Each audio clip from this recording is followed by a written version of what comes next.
बहुत दुखद है ये बात और दुख हुआ है सीएम पुष्कर सिंह धामी की ओर से। और कुछ लोग जो वहां मौजूद थे वो क्या बता रहे हैं, सुनते हैं उनसे। हम मंदिर में हम दर्शन करने के लिए गए थे। उसके बाद में जैसे कि उधर मंदिर का दरवाजा बंद हुआ ना, मेन गेट जो मंदिर का होता है, वो अंदर बहुत भीड़ थी। उधर का बंद हुआ तो जब सारे लोग उधर से उधर को भागे ना, तो सब एक दूसरे के ऊपर चढ़ रहे थे, सब एक दूसरे के ऊपर, हमारे सर के ऊपर से लोग भाग जा रहे, हमारे छोटे छोटे बच्चे सब दब गए और बीच में लाश पड़ी थी। कितने लोग थे लगभग? मैंने वो काफी सारे लोग देखे थे। खबर आ रही है सीएम पुष्कर सिंह धामी भी घटनास्थल के लिए रवाना हो चुके हैं। थोड़ी देर में घटनास्थल पर पहुंचेंगे और यहां पर चश्मदीद ने जो बात कही कि मंदिर का दरवाजा बंद हो गया, जिसके बाद भगदड़ मच गई। अनुपम त्रिवेदी हमारे साथ मौजूद हैं। अनुपम जी, मंदिर का दरवाजा बंद होने की बात सामने आ रही है, तो फिलहाल दोबारा संपर्क करेंगे अनुपम त्रिवेदी से। अभी तक की जो जानकारी आ रही है, इस महिला को आपने सुना जिनका कहना है कि मंदिर का दरवाजा बंद हुआ, जिसके बाद भगदड़ मची है। वहीं दूसरी बात आ रही है सामने कि करंट फैलने की वजह से हादसा हुआ है, भगदड़ हुई है और लोगों की जान गई है। जांच का विषय है कि क्या सच में करंट फैला था, क्या सच में मंदिर का दरवाजा बंद कर दिया गया था, अगर बंद किया गया था तो क्यों बंद किया गया था और हादसे की असल वजह क्या है, ये जांच का विषय है। लेकिन प्राथमिकता इस वक्त घायलों को सही उपचार मिलने की है। प्राथमिकता इस वक्त जो लोग परेशान हैं, डरे हुए हैं, उन्हें हिम्मत बढ़ाने की और मदद पहुंचाने की है। इस वक्त जिला अस्पताल के साथ ही दूसरे अस्पतालों में भी घायलों का इलाज चल रहा है। अनुपम त्रिवेदी एक बार फिर हमारे साथ जुड़ गए हैं। अनुपम जी, चश्मदीद महिला का कहना है कि मंदिर का दरवाजा बंद हुआ, जिसके बाद भगदड़ मची। क्या दरवाजा बीच बीच में बंद होता है या आमतौर पर ऐसा होता है या फिर आज हुआ होगा? देखिए, वहाँ जो मैंने जितना मनसा देवी का मंदिर देखा है, मैं अपने अनुभव से बता रहा हूँ, वहाँ पे तो 2 एंट्री गेट हैं और एक एग्जिट गेट है। दरवाजा जैसी चीज तो वहाँ नहीं होती। हम मंदिर का जो मुख्य दरवाजा है, जहाँ पर देवी का मंदिर है, उसको समय समय पे बंद करा जाता है दर्शनों के लिए। कभी कभी भीड़ हो जाती है तो उसको कंट्रोल करने के लिए भी, या जिस वक्त उनका शयन का समय होता है, देवी का शयन का समय होता है, भोग का समय होता है, उस समय बंद करा जाता है। अगर इसके अलावा मंदिर परिसर में कोई इस तरीके का दरवाजा नहीं है हमेशा, और सीधे लोग आते हैं और एक एंट्री गेट है और एक एग्जिट गेट है, और वो खुली एंट्री है, जैसे सिक्योरिटी के लिए वो एक दरवाजा सा लगा रहता है, उसके अंदर से आते हैं और वहां से निकल जाते हैं। तो अभी ये जांच का विषय है कि आखिर हुआ क्या है वहां असल में। इस वक्त सीएम पुष्कर सिंह धामी की ओर से शोक जाहिर किया गया, साथ ही सीएम के लिए खबर आ रही है कि वो मौके के लिए रवाना हो चुके हैं, थोड़ी देर में मौके पर पहुंच जाएंगे। आपके पास क्या खबर? जी बिल्कुल, यही खबर है कि सीएम ने ये कहा था कि मैं मौके पे जाऊंगा, जो अपने वहां पर जो जानकारी आ रही है उनके दफ्तर से। इसके अलावा जो प्रभारी मंत्री हैं हरिद्वार के सतपाल महाराज, संभवतः वो भी वहां पहुंचेंगे। फिलहाल हमारा उनसे संपर्क नहीं हो पाया है सतपाल महाराज से, लेकिन वो लोग जाएंगे। जैसे मैंने कहा कि अब ये तो घटना हो गई है, दुर्घटना थी, दुर्भाग्यपूर्ण घटना थी, ये हो गई।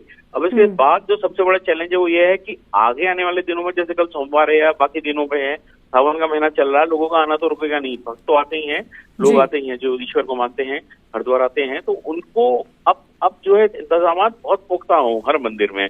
चंडी देवी का मंदिर है, देखिए वो भी इसी तरीके से ऊपर पहाड़ी में है, लोग वहां भी जाते हैं और बड़ी संख्या में जाते हैं। इस तरीके के अलग अलग मंदिर हैं, ऋषिकेश में है, तो अब सब जगह के लिए पुख्ता इंतजाम करने की बात हो रही है। और मुझे लगता है इसमें कोई एसओपी है, गाइडलाइन आए भी आज ही कुछ ना कुछ जारी जरूर होगी।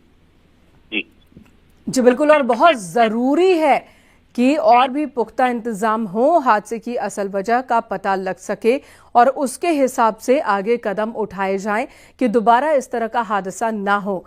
हालांकि जो खबर आ रही है कि जैसे ही भगदड़ मची, तुरंत वहां पर जो प्रशासन की टीम मौजूद थी, उन्होंने स्थिति पर कंट्रोल पाया और जिसकी वजह से भगदड़ बहुत ज्यादा देर तक नहीं रही।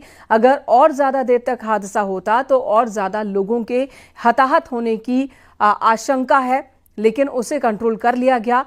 लेकिन आज ये दर्दनाक हादसा, मनसा देवी मंदिर के पास 6 लोगों की मौत की खबर अभी तक, 15 से ज्यादा लोग जख्मी हैं, इन्हें अस्पताल ले जाया गया है। जिला अस्पताल पहले और फिर वहां से गंभीर रूप से घायल लोगों को दूसरे अस्पतालों की ओर शिफ्ट किया गया है। अनुपम जी, आपके पास कोई जानकारी आ रही है कि घायलों को कहां-कहां जिला अस्पताल के अलावा कहां और ले जाया गया है?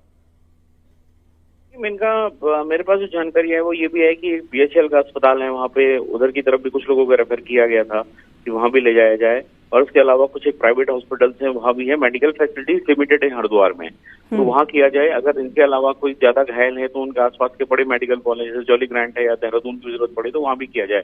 ये निर्देश तो पहले से हैं, ये स्टैंडर्ड निर्देश हैं सरकार की तरफ से हर इंसिडेंट के लिए, तो यहाँ भी दिए गए हैं।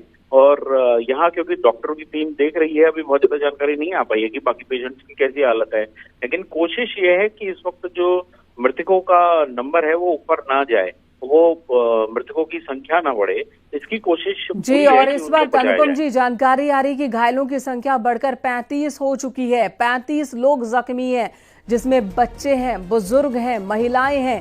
35 लोगों के जख्मी होने की खबर, जिन्हें अलग अलग अस्पतालों में भर्ती करवाया गया है। कुछ की हालत नाजुक है, ये खबर भी आ रही है कि कुछ की हालत नाजुक है, और ऐसे में हताहतों की संख्या भी बढ़ सकती है, ये आशंका भी बनी हुई है। अनुपम जी, जो जिला अस्पताल है और आसपास के अस्पताल हैं, क्या वहां पर मुकम्मल इंतजाम है कि अगर कोई गंभीर रूप से घायल पहुंचे तो तुरंत सही उपचार मिल सके? जो मेडिकल की सुविधाएं हैं वो एक ठीक ठाक दर्जे की हैं, लेकिन अगर इनको हायर सेंटर रेफर करने की जरूरत हुई तो ये स्टैंडर्ड एक डिसीजन है, प्रोसीजर है, इनको किया जाएगा। और जैसे आपने बताया कि कुछ की हालत नाजुक है, इसी बात का शक था भी, और इसी बात को लेकर प्रशासन सतर्क भी है कि वो जो कैजुअलिटीज हैं ऊपर ना बढ़े, ताकि जो सीरियसली लोग हैं उनकी जान को बचाया जा सके। तो इसको जैसे मेरे पास जो जानकारी आई थी कि इनके आसपास के मेडिकल कॉलेजेस में एडमिट कराया जा सकता है, जरूरत पड़ी तो देहरादून भी एयरलिफ्ट करके लिया जाएगा। तो ये जैसे जैसे अभी मुझे लगता है कॉल लेंगे डॉक्टर्स, और जैसी स्थिति होगी उसी हिसाब से उनको शिफ्ट आसपास किया जाएगा। एम्स ऋषिकेश में शिफ्ट किया जा सकता है, वहाँ ट्रॉमा सेंटर भी है, तो जो ज्यादा सीरियस पेशेंट है उनको वहाँ भी किया जा सकता है इनका। जी अनुपम जी, एसएसपी हरिद्वार का बयान आया है हादसे को लेकर, सुनते हैं वो क्या कह रहे हैं।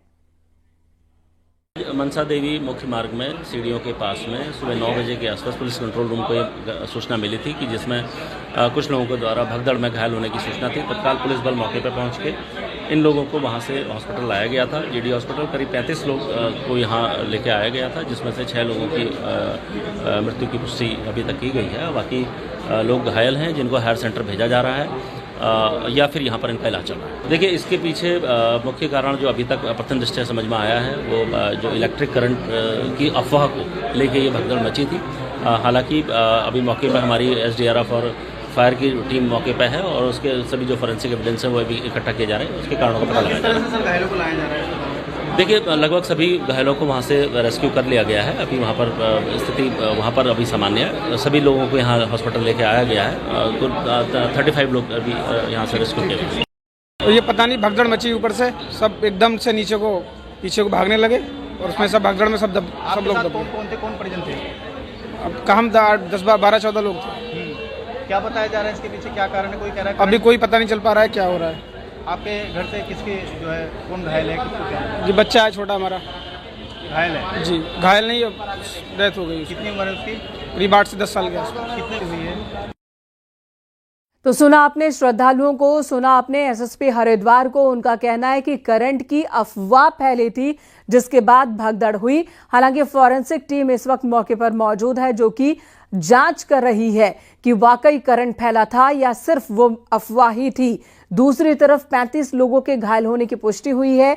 इन सभी घायलों को रेस्क्यू कर लिया गया है। मौके पर स्थिति इस वक्त पूरी तरह से कंट्रोल में है, और जो घायल हैं उनका इलाज अलग अलग अस्पतालों में चल रहा है। 6 लोगों की मौत की खबर है अभी तक। चिंता का विषय वो लोग हैं जो गंभीर रूप से घायल हैं, उन्हें तुरंत सही उपचार मिले, इसकी कोशिश में इस वक्त प्रशासन लगा हुआ है।